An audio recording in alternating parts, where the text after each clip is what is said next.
Ok, donc je disais que chacun de nous va mourir. Ceci est une réalité, n'est-ce pas, indéniable. Nous devons donc nous préparer, n'est-ce pas, pour cette destination finale qui est sans retour. Et je disais qu'Allah nous a facilité. Si on ne profite pas maintenant, on va regretter amèrement. Allah a dit quoi? Allah dit, Sourate 3 au verset 91, ceux qui ont mécru et qui meurent mécréants, il ne sera jamais accepté d'aucun d'eux de se racheter, même si pour cela il donnait le contenu en or de la terre. Ils auront un châtiment douloureux et ils n'auront point de secoureur. Dans ce verset, Allah nous fait comprendre que ceux qui ont mécru et qui meurent dans la mécréance, ceux qui meurent dans le koufr, ceux qui vont mourir dans le koufr, Allah dit il ne sera jamais accepté d'aucun d'eux de se racheter, même si pour cela il donnait quoi? Même si pour cela il donnait le contenu en or de la terre pour se racheter. Et Allah dit également, Sourate 5 au verset 36, Inna alladhina kafaru law anna lahum ma fil ardi jami'a wa mithlahu ma'ah liyaftadu bihi min 'adhabi yawmil qiyamah ma tuqabbala minhum wa lahum 'adhabun alim.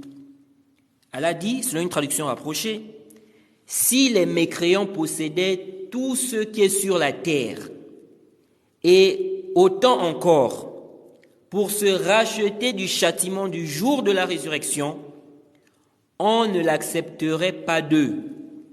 Et pour eux, il y aura un châtiment douloureux. Donc même s'ils possédaient tout ce qui est sur la terre, et autant encore, pour se racheter du châtiment du jour de la résurrection, on ne va pas accepter cela d'eux. Alors que Allah nous a facilité, Allah nous a demandé quelque chose de moindre. Dans le verset que j'ai cité précédemment, Allah dit que si les mécréants possédaient tout ce qui est sur la terre, et autant encore pour se racheter du châtiment, le jour de la résurrection, on ne l'accepterait pas d'eux. Mais Allah nous a demandé ce qui est moindre que cela. Le prophète Mohammed sallallahu alayhi wa sallam, dans le Sahih al-Bukhari, le hadith numéro 3334, le prophète Mohammed sallallahu alayhi wa sallam dit, Inna Allah yaqul li ahwani ahli an-nar azaban.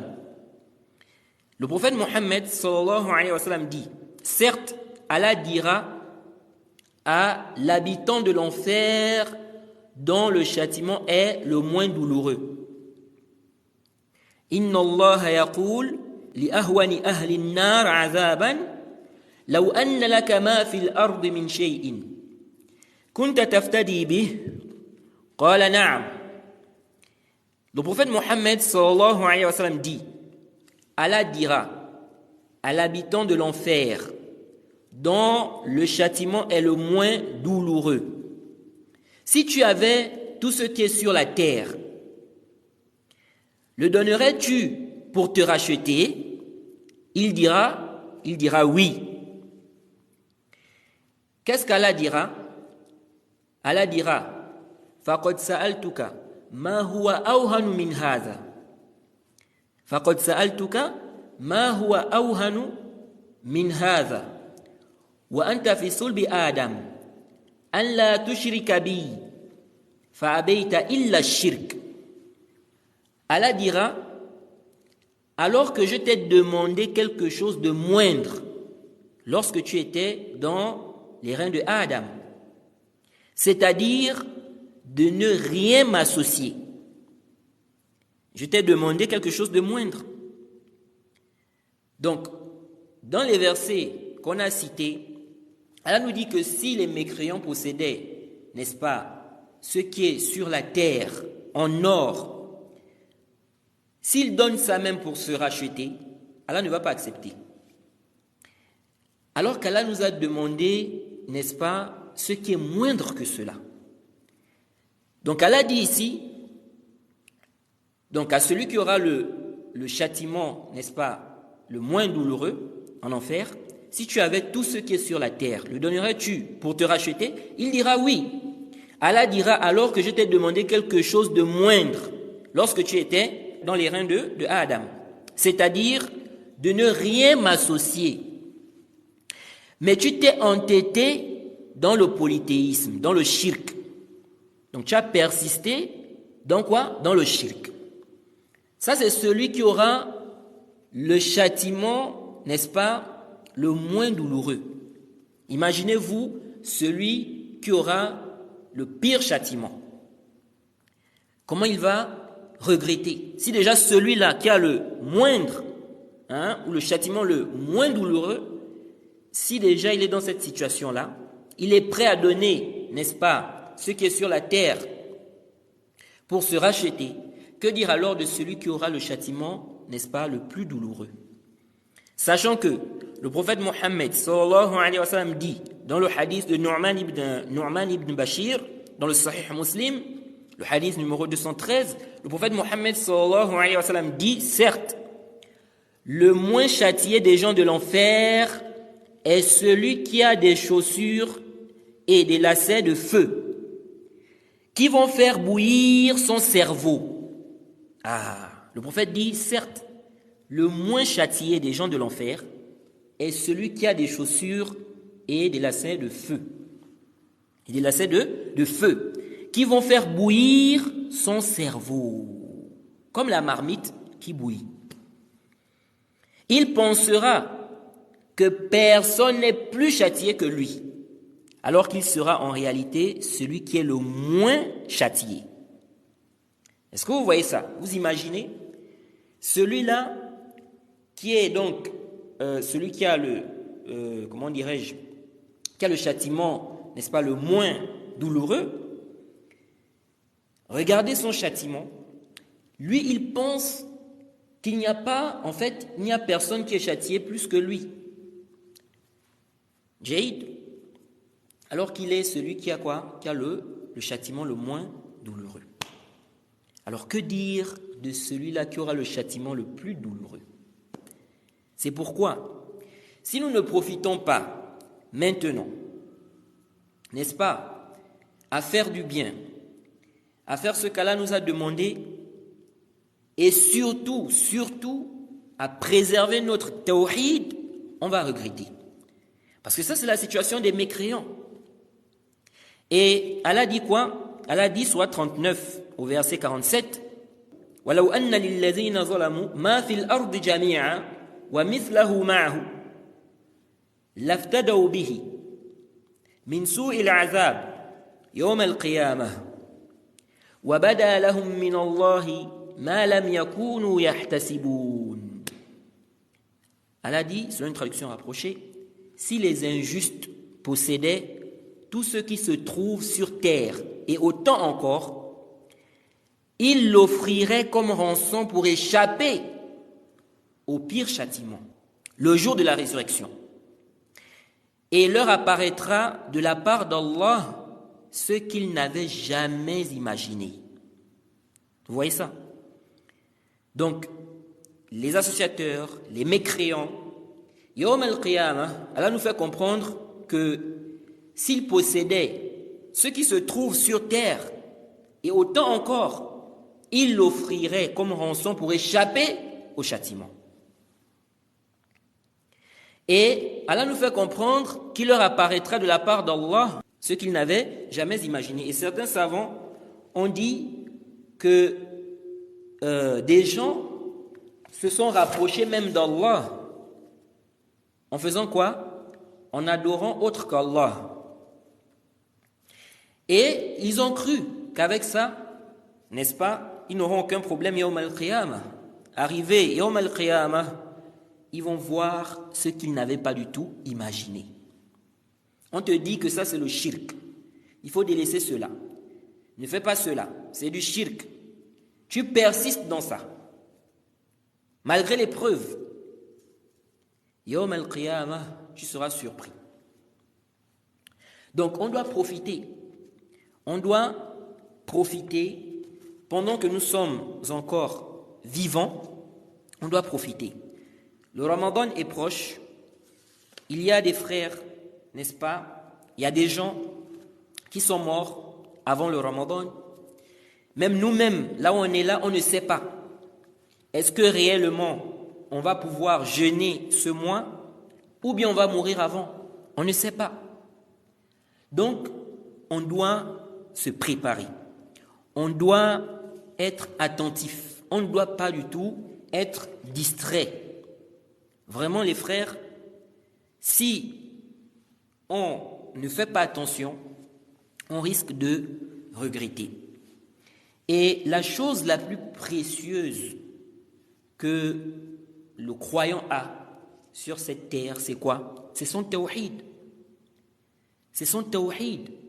Ça veut dire que tu peux perdre de l'argent, tu peux perdre ta maison, tu peux perdre ton travail, ta maison s'est brûlée, tu as perdu des enfants, tu as perdu ta femme, tu as perdu tout ça. En réalité, c'est vrai que ce sont, n'est-ce pas, des malheurs.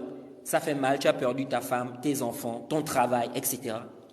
Jade, ce sont des malheurs, ce sont des choses qui font mal, mais comparé au tawhid, c'est rien. Si tu perds ton tawhid, alors tu as vraiment perdu. Ça, c'est la perte réelle, la vraie perte. Parce que celui qui meurt mécréant, c'est l'enfer éternel. C'est l'enfer éternel. Celui qui annule son tawhid, c'est l'éternité en enfer, comme Allah a dit. Sourate 2 au verset 217. وَمَنْ يَرْتَدِدْ مِنْكُمْ عَنْ دِينِهِ فَيَمُتْ وَهُوَ كَافِرٌ فَأُولَٰئِكَ حَبِطَتْ أَعْمَالُهُمْ فِي الدُّنْيَا وَالْآخِرَةِ وَأُولَٰئِكَ أَصْحَابُ النَّارِ هُمْ فِيهَا خَالِدُونَ. Allah dit ceux-là qui vont apostasier, qui vont, n'est-ce pas, mécroire après avoir eu la foi. Ceux qui vont apostasier et qui vont mourir mécréants. وَمَنْ يَرْتَدِدْ مِنْكُمْ عَنْ دِينِهِ فَيَمُتْ وَهُوَ كَافِرٌ. Et qui vont mourir mécréants. Voilà ceux dont les œuvres sont annulées. Et voilà ceux qui demeureront éternellement en enfer. Ou ceux-là demeureront éternellement en enfer. Ce sont les gens de l'enfer. Ce sont les gens de l'enfer. Ils vont demeurer éternellement en enfer. Donc si tu perds ton tawhid, c'est fini. Tu es vraiment perdant. Et le châtiment en enfer, ce n'est pas une chose facile. Allah dit, sourate 22, versets 19 à 22, « À ceux qui ne croient pas, on taillera des vêtements de feu, tandis que sur leur tête, on versera de l'eau bouillante, qui fera fondre ce qui est dans leur ventre. » Qu'Allah nous en préserve. Imaginez-vous. Allah dit ici, on versera de l'eau bouillante sur leur tête, qui va faire fondre ce qui est dans leur ventre, de même que leur peau. Et il y aura pour eux de maillots de fer. Toutes les fois où ils voudront en sortir pour échapper à la détresse, on les y remettra. Et on leur dira, goûtez au châtiment de la fournaise. Qu'Allah nous en préserve. Regardez la situation de celui qui mécroit. Regardez la situation du mécréant. Est-ce que quelqu'un qui prend conscience de tout ça, il va, n'est-ce pas, vendre son dîne pour la dunya, qui ne vaut rien en réalité? Est-ce que quelqu'un qui a pris conscience de tout ça, il va, n'est-ce pas, perdre son tawhid en allant chez les charlatans, les marabouts, etc., en pratiquant la magie, le sihr? Vous êtes sûr? Mais il faut avoir des problèmes dans la tête. Il faut avoir des problèmes dans la tête pour, n'est-ce pas, décider de perdre son tawhid pour des choses comme ça. Donc, on doit vraiment préserver le tawhid. Préservons notre tawhid. C'est la chose la plus précieuse. Parce que sans le tawhid, c'est l'enfer. Sans le tawhid, c'est l'enfer. Et éternel en plus. Allah nous a créés pour l'adorer. Allah nous a créés pour le tawhid. On a été créés pour le tawhid. Allah a envoyé les messagers pour le tawhid. Il a fait descendre les livres pour le tawhid. Tout ça, c'est pour le tawhid. Alors, comment l'homme peut être, n'est-ce pas, distrait? Il va se concentrer sur cette dunya, l'argent, la recherche des biens. Allah nous dit « وَمَا خَلَقْتُ الْجِنَّ وَالْإِنسَ إِلَّا لِيَعْبُدُونَ » Je n'ai créé les djinns et les hommes que pour qu'ils m'adorent. Et l'adoration, comme l'a expliqué le Cheikh l'Islam Ibn Taymiyyah et bien d'autres, l'adoration est un nom qui englobe ce qu'Allah aime et agrée, comme parole et acte, apparent ou caché. Ce qu'Allah aime et agrée, comme acte et parole, apparent ou caché. Ça, c'est l'adoration. Allah nous a créés pour l'adorer. C'est quoi l'adoration? L'adoration est un mot qui englobe, n'est-ce pas, ce qu'Allah aime et agrée, comme acte et parole, apparent ou caché. Donc, le zikr, celui qui fait le zikr, il adore Allah. Celui qui lit le Coran, il adore Allah. Celui qui fait l'aumône, il adore Allah. Celui qui donne la zakat, il adore Allah. Celui qui fait le hajj, il adore Allah. Celui qui prie, il adore Allah. Celui qui craint Allah, il adore Allah. Celui qui espère la récompense d'Allah, il espère le paradis, il adore Allah. Celui qui place entièrement sa confiance en Allah, il adore Allah. Celui qui aime Allah, il adore Allah. Celui qui aime le prophète, il adore Allah. Tout ça, c'est l'adoration. Il est en train d'adorer Allah. Car on a dit l'adoration englobe tout ce qu'Allah aime et agrée, comme acte ou parole, apparent ou caché. Tout ça, c'est l'adoration. Il adore Allah. Mais, il ne faut pas du tout commettre le shirk. Parce que celui qui va commettre le shirk dans ces adorations-là, il va annuler son tawhid. Donc, Naam, Allah a demandé de l'adorer. Jade. Mais il n'a pas dit seulement de l'adorer, mais de l'adorer seul, sans rien lui associer. Donc, tu n'as pas le droit d'adorer Allah et autre qu'Allah. Là, toutes les adorations, tu dois les vouer à Allah, seul, sans aucun associé. Jade, que ce soit l'amour, que ce soit la crainte, que ce soit l'espoir, que ce soit la prière, que ce soit le jeûne, que ce soit la zakat, que ce soit le zikr, tout ce qui est adoration. Tu n'as pas le droit d'associer Allah dans ça. Sinon, tu gaspilles, tu annules ton tawhid. Le tawhid s'annule, naam, comme les ablutions s'annulent aussi. Donc, si la personne prend conscience que si elle meurt sans tawhid, c'est l'éternité en enfer. Et si elle prend conscience du danger de l'enfer, le châtiment de l'enfer, si elle prend conscience de la gravité du shirk, elle va préserver son tawhid. Et n'est-il pas temps de se repentir? Celui qui est dans le shirk, Allah accepte le repentir. Naam, c'est vrai qu'Allah a dit Inna Allah la yaghfiru an yushraka bihi wa yaghfiru ma duna dhalika liman yasha. Allah ne pardonne pas à quiconque lui donne des associés, à part cela, il pardonne à qui il veut. Naam. Mais ça, c'est pour celui qui meurt dans le shirk. C'est pour celui qui meurt dans le shirk. Sinon, celui qui est encore vivant, il peut demander pardon. Allah accepte. Donc il faut demander pardon avant la mort. Parce que lorsque la mort arrive, Allah n'accepte pas le repentir. Comme lui-même il a dit, Sourate 4, verset 18, وَلَيْسَتِ التَّوْبَةُ لِلَّذِينَ يَعْمَلُونَ السَّيِّئَاتِ حَتَّى إِذَا حَضَرَ أَحَدَهُمُ الْمَوْتِ قَالَ إِنِّي تُبْتُ الْآنَ وَلَا الَّذِينَ يَمُوتُونَ وَهُمْ كُفَّارٌ. Allah dit le repentir n'est pas accepté pour ceux-là qui commettent des péchés, qui désobéissent, jusqu'à ce que la mort arrive. Et là, ils disent, on se repent. On se repent. Allah dit le repentir n'est pas accepté pour ceux-là. وَلَيْسَتِ التَّوْبَةُ لِلَّذِينَ يَعْمَلُونَ سَيِّئَاتٍ حَتَّى إِذَا حَضَرَ أَحَدَهُمُ الْمَوْتِ قَالَ إِنِّي تُبْتُ الْآنَ وَلَا الَّذِينَ يَمُوتُونَ وَهُمْ كُفَّارٌ. De même ceux-là qui meurent mécréants. De même ceux-là qui meurent mécréants. Allah n'accepte pas le repentir là. Donc il faut se repentir avant la mort. Il faut se repentir avant la mort.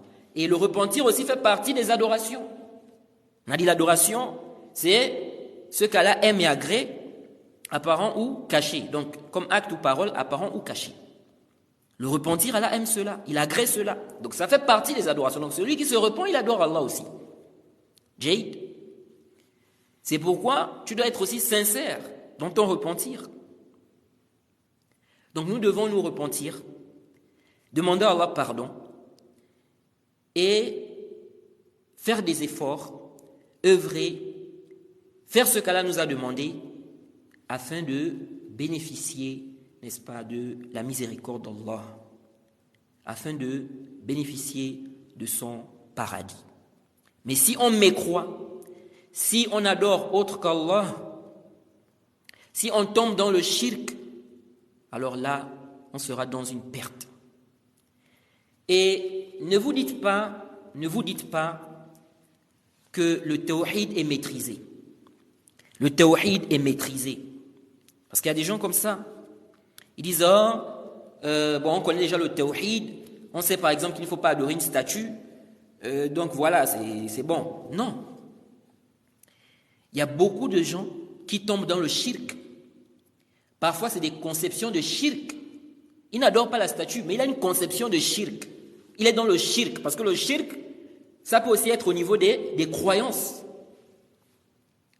Le shirk peut aussi, n'est-ce pas, se trouver au niveau des croyances. On peut avoir une conception de shirk. Et lorsque la personne prend conscience des questions que les gens posent souvent, la personne va se rendre compte que ceux qui disent non, le tawhid c'est maîtrisé, tout le monde connaît, vous fatiguez les gens, parlez du tawhid, tout le monde connaît ça. Celui qui prend conscience des questions que les gens posent souvent, dans les questions en rapport avec le shirk, le tawhid, il va se rendre compte que non. Il y a beaucoup de gens qui n'ont pas encore bien compris c'est quoi le shirk. Qu'est-ce qui rentre dans le shirk? Qu'est-ce qui, n'est-ce pas, annule le tawhid? Ça ne fait pas longtemps, quelqu'un m'a posé une question. C'était par rapport à quelqu'un qui était en prison, ou quelqu'un qui est en prison, et apparemment il a fait appel à un soi-disant, ou bien un marabout, pour lui demander quand est-ce qu'il va sortir de prison. Donc il est en prison, il contacte un marabout pour demander quand est-ce qu'il va sortir de prison. Et la personne qui a posé la question veut savoir est-ce que réellement ça c'est du grand shirk? Est-ce que c'est du grand shirk? Donc le fait que ce dernier demande à un marabout de lui dire quand est-ce qu'il va sortir de prison. Alors, quand vous voyez ce genre de questions, ça montre quoi? Ça montre que les gens ont maîtrisé le tawhid, ils ont maîtrisé qu'est-ce qui est shirk, qu'est-ce qui n'est pas shirk. Sachant que ce genre de questions, par exemple, vous pouvez trouver quelqu'un qui va vous dire « Ah, ça c'est du shirk », directement comme ça. Il a commis du shirk. Mais alors que quand vous lisez bien la mas'ala, vous allez voir qu'il y a des savants qui font un tafsir par rapport à ce genre de choses-là.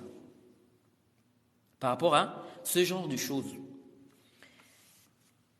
Ça nous montre quoi? Ça nous montre la nécessité d'apprendre le tawhid. Ça nous montre la nécessité de connaître qu'est-ce qui annule le tawhid. Qu'est-ce qui est réellement le shirk? Parce que si on ne connaît pas ça, on va tomber dans ça. Qu'est-ce que Huzaifa disait? كان الناس يسألون النبي صلى الله عليه وسلم. حذيفة dit كان الناس يسألون النبي صلى الله عليه وسلم عن الخير وكنت أسأله عن الشر مخافة أن يدركني. Il dit les gens posaient la question au prophète concernant le bien. Et moi j'ai posé la question au prophète concernant le mal, les mauvaises choses, de peur de tomber dans cela. Et le poète disait عرفت الشر لا لشري ولكن لتوقيه ومن لا يعرف الخير من الشر يقع فيه. Jade, le poète disait que celui où je cherche donc à connaître ce qui est mauvais, pas pour le mal en lui-même, Jade, mais pour me préserver. ومن لم يعرف, celui qui ne fait pas la différence ou qui ne connaît pas le bien du mal, ne fait pas la différence entre les deux, yaqa'u fihi, il va tomber dedans.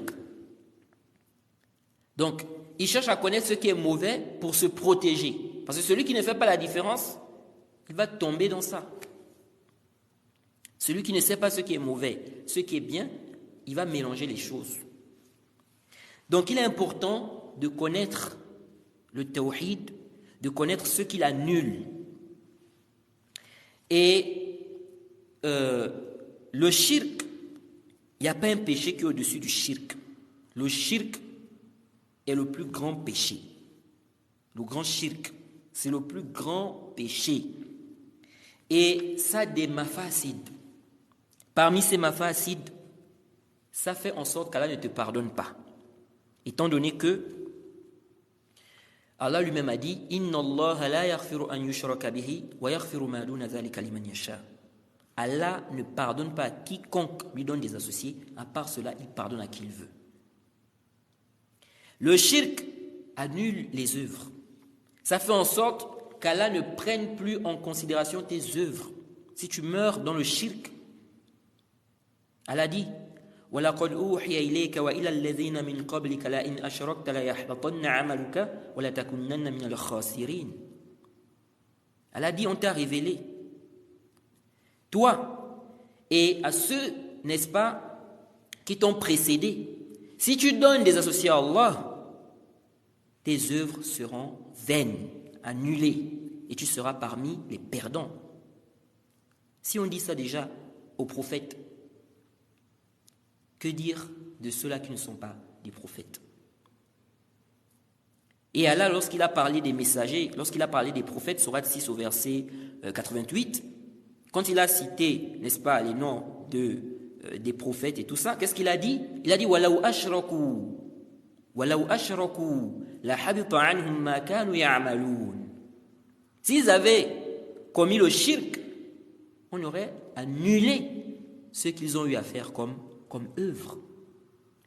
Donc le shirk, ça fait en sorte que Allah ne te pardonne pas. Si tu meurs dans le shirk, Allah annule tes œuvres et le paradis t'est interdit.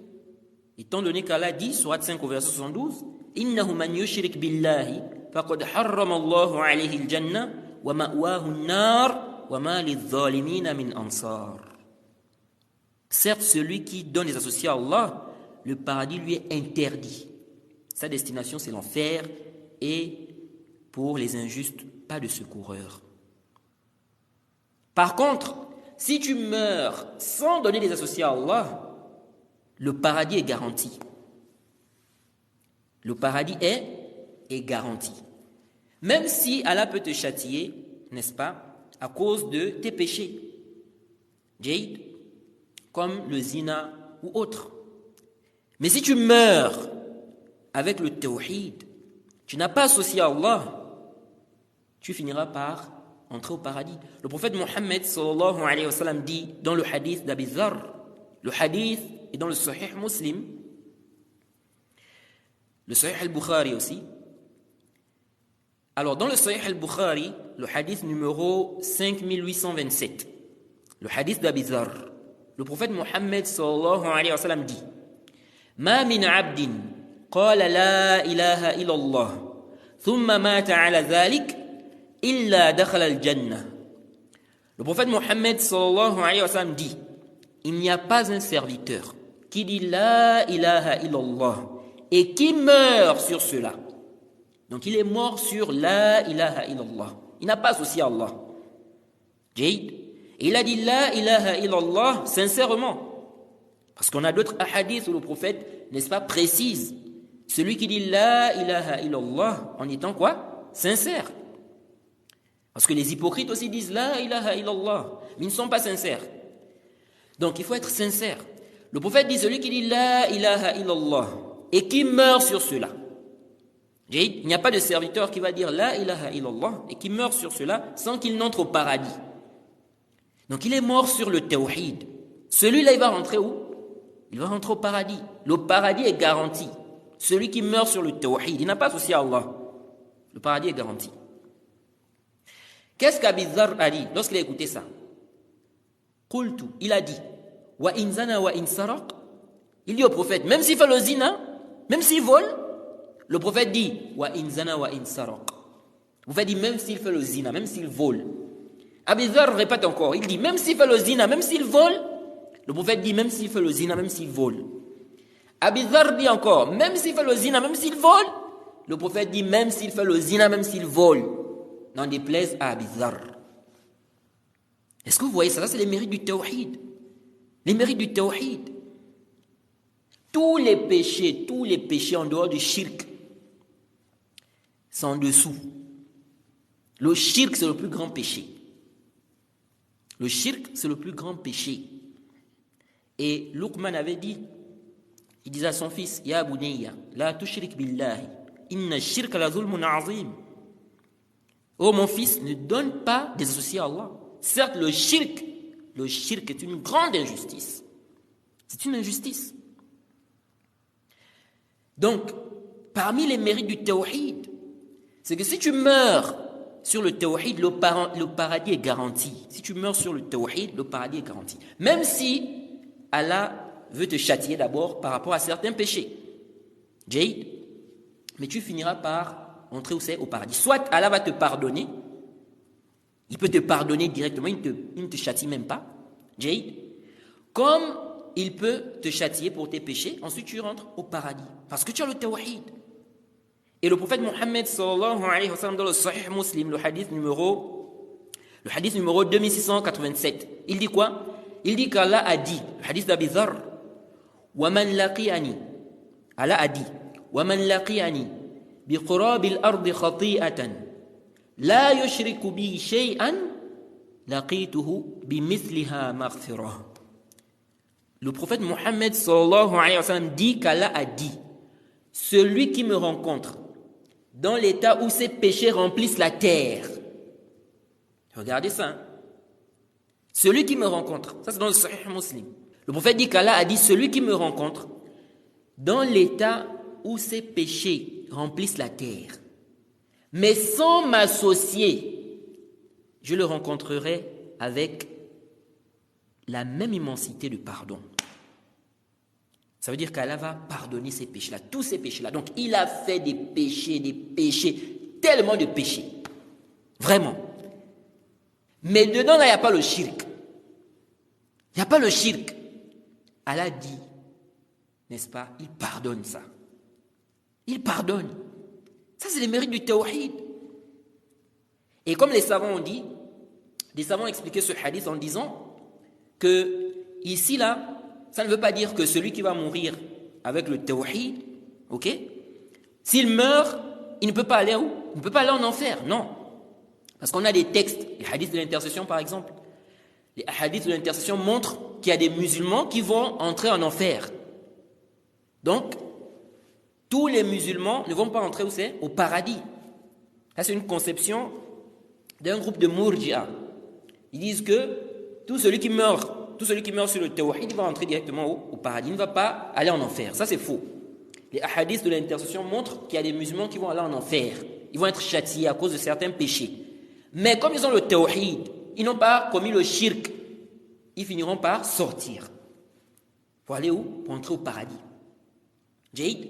D'ailleurs, dans le hadith de l'intercession, avant de parler de ce hadith, le hadith qu'on a cité précédemment, des savants ont dit, ici, là, lorsqu'Allah dit ici, donc il va pardonner, s'il n'y a pas le shirk, des savants expliquent en disant que ça ne veut pas dire que tout celui qui va mourir sur le tawhid, Allah va lui pardonner ses péchés, il ne va pas être châtié, non.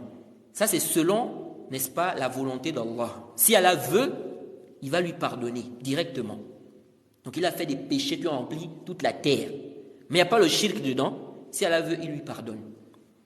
Si Allah veut aussi, il va le châtier pour ses péchés, mais il finira par entrer où c'est? Au paradis.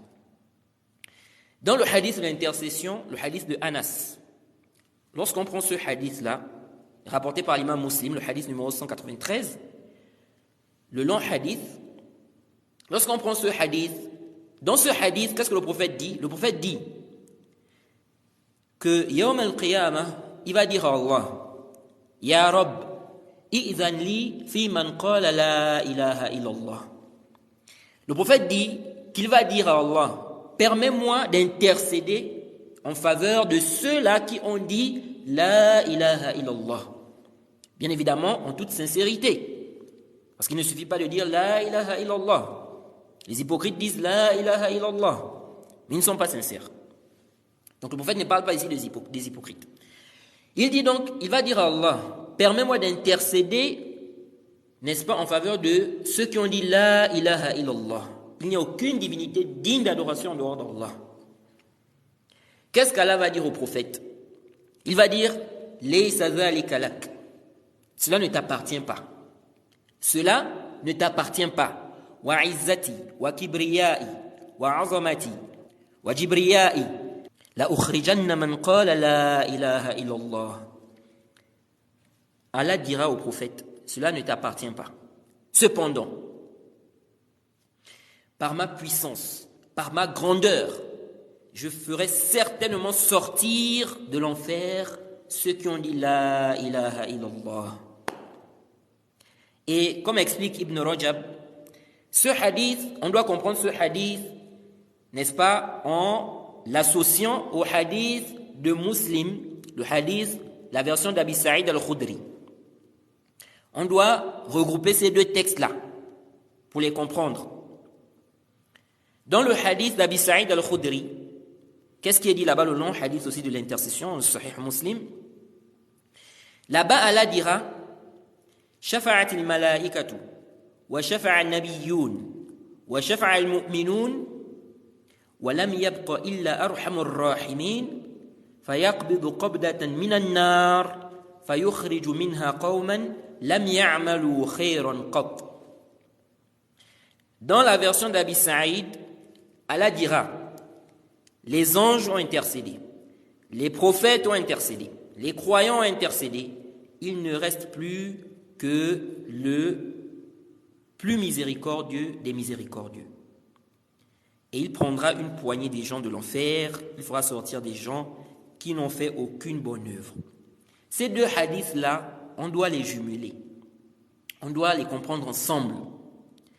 Ici, là, lorsque le prophète nous dit qu'Allah fera sortir des gens de l'enfer, donc à la fin, là, il fera sortir des gens de l'enfer qui n'ont fait aucune bonne œuvre. Est-ce que ce sont des gens qui n'ont pas attesté? Ce sont des gens qui ont attesté. Ce sont des gens qui ont attesté, parce que dans la version de Anas, Allah a dit au prophète, quand le prophète a dit, permets-moi d'intercéder en faveur de ceux qui ont dit La ilaha illallah, Allah dit, ça ne t'appartient pas. Par ma puissance, par ma grandeur, je ferai sortir de l'enfer ceux qui ont dit La ilaha illallah. Et dans la version d'Abi Saïd al-Khudri, Allah a fait sortir, n'est-ce pas, des gens à la fin après les intercessions. Donc ça montre ici que ceux qu'Allah va faire sortir à la fin là, ce sont des gens qui ont attesté. Il ne s'agit pas ici des gens qui n'ont pas du tout attesté. Jade, tout ça, ça montre quoi? Ces hadiths-là nous montrent les mérites du tawhid. Les mérites du tawhid. Qui va bénéficier de cette intercession-là? Est-ce que ce sont ceux-là qui ont commis le shirk? Non. Si tu commets le shirk, c'est fini. C'est fini. Allah ne pardonne pas le shirk. C'est l'éternité en enfer. Donc, nous devons vraiment faire attention. Nous devons faire tout pour préserver notre tawhid. Nous devons faire tout pour, n'est-ce pas, rester sur le droit chemin, rester sur, n'est-ce pas, le tawhid et mourir sur le tawhid.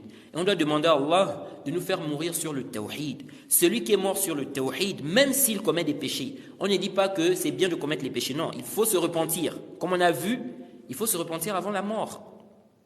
Car, n'est-ce pas, Allah, bien qu'Allah subhanahu wa ta'ala ne pardonne pas, n'est-ce pas, à quiconque lui donne des associés, mais il a dit, en dehors du shirk, il pardonne à qui il veut. À qui il veut. Donc ça veut dire que Allah peut châtier, mais tu ne sais pas ce qui va te châtier. Donc tu ne dois pas aussi te reposer sur le fait, sur les mérites du tawhid et dire que moi j'ai le tawhid, donc c'est bon. Non. Tu dois avoir la crainte, déjà de perdre ton tawhid, la crainte d'aller en enfer, Jade, même si tu as le tawhid. Et tu dois avoir aussi l'espoir. Il ne faut pas aussi avoir une crainte sans espoir. Il faut la crainte, il faut l'espoir. Jade, tu espères la miséricorde d'Allah, mais en même temps, tu as la crainte aussi d'aller en enfer. Jade, d'aller en enfer.